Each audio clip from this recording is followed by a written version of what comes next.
σήμερα δείξαμε ότι σεβαστήκαμε αρκετά την ομάδα του Κάλε, σεβαστήκαμε σαν μια ομάδα που παλεύει, μια ομάδα που ναι μεν έχει προβλήματα, αλλά έχει ένα αρκετά καλό προφίλ, ένα μαχητικό. Και αυτό είναι πολύ σημαντικό για μας, γιατί δείξαμε ότι μετά από ένα παιχνίδι που ζήσαμε εκτός έδρας και τέλος με τα τρίπαλα στην έδρα μας, διαχειριστήκαμε σωστά τα δύο αυτά παιχνίδια, το δεύτερο παιχνίδι σε σχέση με το πρώτο, και αυτό είναι επίσης εξίσου σημαντικό.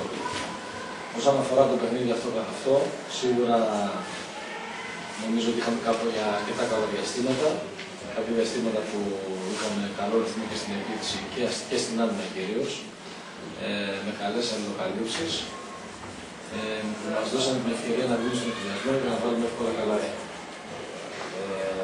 Είναι πολύ σημαντικό ότι 5 παίκτες είχαν διψήφιο αριθμό πόντων, που σημαίνει ότι είχαμε και πλουραλισμό στην επίθεση.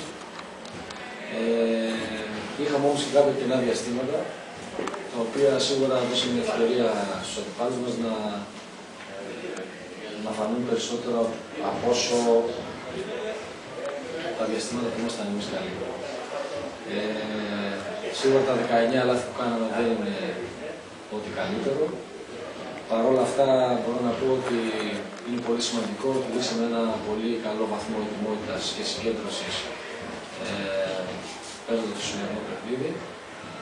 Συνεχίζουμε την προσπάθειά μας, κοιτάμε κάθε παιχνίδι ξεχωριστά. Έτσι πήγαμε μέχρι τώρα και έτσι θα πάμε μέχρι το τέλος.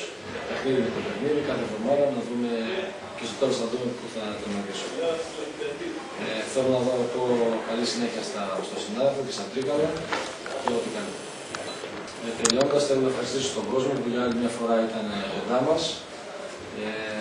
Είναι ο εύκολος παίκτης της ομάδας, είναι ο κόσμος που σμπρώχνει τα παιδιά μέσα στο γήπεδο. Τον ευχαριστώ και εγώ και όλα τα παιδιά και τον θέλουμε στη συνέχεια να συνεχίσει να είναι κοντά μας.